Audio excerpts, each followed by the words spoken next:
ஆரோ root ஃப்ளாரில் cookies செஞ்சு சாப்பிட்ருக்கீங்களா? அதான் பண்ண போகிறேன். பட்டர் ரூம் டெம்பரேச்சரில் இருக்கணும். அதை நல்லா இந்த மாதிரி ஸ்பேட்டுலால மிக்ஸ் பண்ணிக்கோங்க. இப்போ பவுடர் சுகர் ஆட் பண்ணியிருக்கேன். பட்டர் சுகர் நல்லா மிக்ஸ் ஆனதும் ஒரு எக் யோக் சேர்த்து அதையுமே நல்லா மிக்ஸ் பண்ணிக்கோங்க. 1.5 கப் ஆரோ ரூட் ஃப்ளார் எடுத்திருக்கேன். அதோட சேர்த்து 1/2 டீஸ்பூன் பேக்கிங் பவுடர் எடுத்திருக்கேன். இது எல்லாத்தையுமே மிக்ஸ் பண்ணிவிட்டு அதையுமே கொஞ்சம் கொஞ்சமாக அதில் ஆட் பண்ணிக்கோங்க. அதோட சேர்த்து வனிலா எக்ஸ்ட்ராக்ட் சேர்த்துக்கோங்க. எக் ஒயிட் எடுத்து வச்சுருந்தோம் இல்லையா, அதை இப்போ கொஞ்சம் கொஞ்சமாக ஆட் பண்ணிக்க போகிறேன் பீட்டரில். கம்ப்ளீட்டாக எனக்கு ஒரு எக் ஒயிட் தேவைப்பட்டுச்சு. உங்களுக்கு எந்த அளவுக்கு வேணுமோ அந்த அளவுக்கு ஆட் பண்ணிக்கோங்க.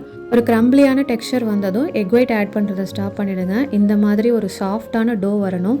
சின்ன சின்ன பால்ஸாக ரவுண்ட் பண்ணி வச்சுக்கோங்க. அதை லைட்டாக ஃப்ளாட்டன் பண்ணிவிட்டு சென்டரில் ஒரு ஹோல் போட்டுக்கோங்க. அதில் நான் ஸ்ட்ராபெரி ஜாம் வைக்கிறேன். இது அப்படியே 350 டிகிரியில் ஒரு 11 to 12 மினிட்ஸ், அப்படி இல்லைன்னா எட்ஜஸ்லாம் ஸ்லைட்டாக கோல்டன் ஆகிற வரைக்கும் பேக் பண்ணி எடுத்துக்கோங்க. ஆயிலில் போட்டதும் மெல்ட் ஆகிற மாதிரியான குக்கி இது. Arrowroot flour low glycemic index உள்ளது. டக்குன்னு சுகர் லெவல் ஸ்பைக் ஆகாது. ட்ரை பண்ணி பாருங்கள். பை.